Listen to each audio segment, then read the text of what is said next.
Let's be real. A bad work experience can feel like a total dead end. It can absolutely crush your confidence, mess with your head, and make you second guess your entire career. But what if, and just hear me out, what if that massive roadblock was actually a launch pad in disguise? Today, we're going to dive into how you can take those really tough moments and turn them into your biggest source of growth, both personally and professionally. Oh, yeah, I think pretty much everyone has, right?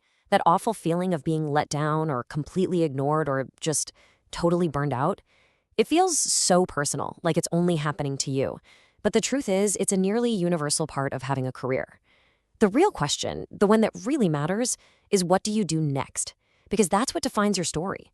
It's not about just getting through it, it's about turning that pain into a real, genuine opportunity.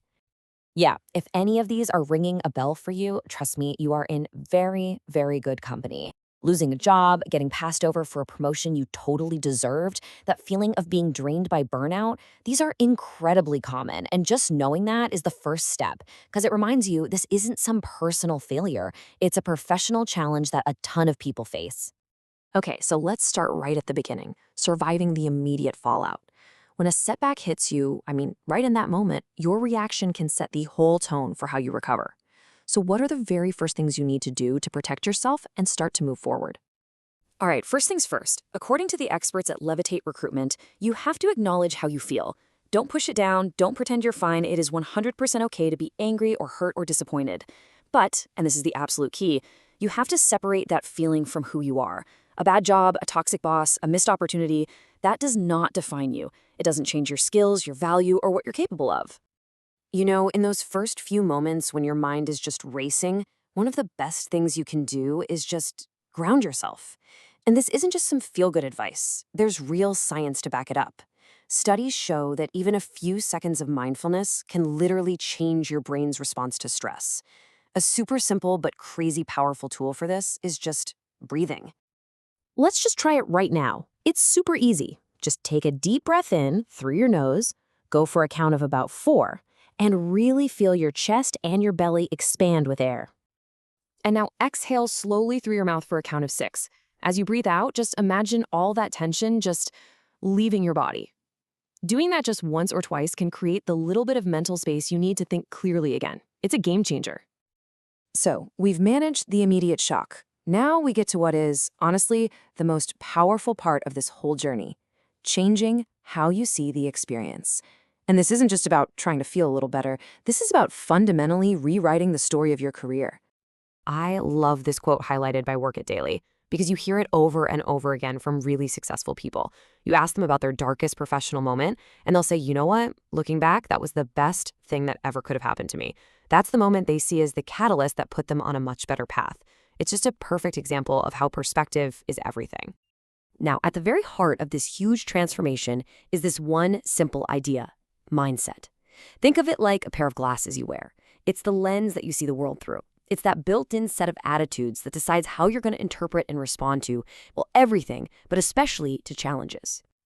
And this is where the real work happens, right here in the difference between two mindsets. On one side, you've got the fixed mindset. This way of thinking says your skills are what they are, they're set in stone. So a setback is proof that you're just not good enough. It's a verdict. But on the other side, you have the growth mindset, which says your abilities can be developed. And in this world, a setback isn't a verdict at all. It's just feedback. It's a chance to learn, to adapt, and to get stronger. Embracing this right here is the secret sauce to turning a roadblock into a runway. Okay, so that all sounds great, right? Adopt a growth mindset. But how? How do you actually do that?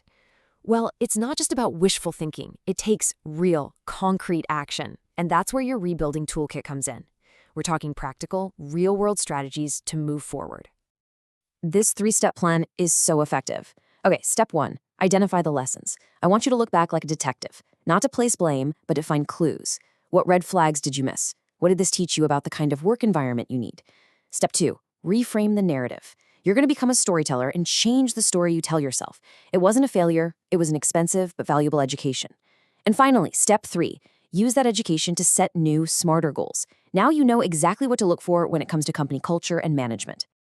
Now, for some of you watching, you might be in the middle of a toxic situation right now. In that case, sometimes the best move you can make is a well-planned exit. Now, this isn't about running away in a panic. This is a strategic retreat. First, figure out exactly why you need to leave and what you want next. Then, polish up that resume and LinkedIn. Start quietly networking. And finally, plan a professional exit that doesn't burn any bridges. This is how you take back control. So let's fast forward. You did it, you moved on, you're in an interview for a great new job, and then they ask that question. So, why did you leave your last role? This is where your new growth mindset becomes your superpower. The number one absolute golden rule is never, ever badmouth a former employer. It just makes you look bad. Instead, you frame the whole experience around growth. You talk about what you learned, the resilience you built, and how it gave you total clarity on what you want now. You just turned a potential red flag into a story about your strength and self-awareness. Look, when you get through one of these challenges, you don't just go back to the way you were. You can't. You come out stronger. So let's talk about the long-term gifts these tough experiences give you, because they really do transform you into a much more capable professional. These are the superpowers you earn in the fire. Resilience isn't something you're born with. It's forged. You learn to be way more flexible, to adapt on the fly. Your problem-solving skills get razor sharp because you've had to use them under pressure. And maybe the biggest one of all, you develop this deep self-awareness. You know what you will and will not put up with. You know your strengths. You know what you value. These aren't just skills. They become part of your professional DNA. And hey, if you ever start to doubt that this whole setback thing is part of the process, just remember J.K. Rowling. She was rejected by publisher after publisher. Think about that. Every single no she got was just one step on the path to one of the biggest yeses in publishing history. It proves that a devastating setback is often just a plot twist in a much, much bigger story of success. It's not the end of the road. It is the road. So at the end of the day, here's what it all comes down to.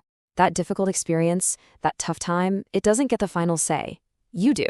You hold the pen. You have the power to reframe it, to learn from it, and to use it as fuel. So I'll leave you with this question to really think about. Your setback isn't the end of your story. So what are you going to make it the beginning of?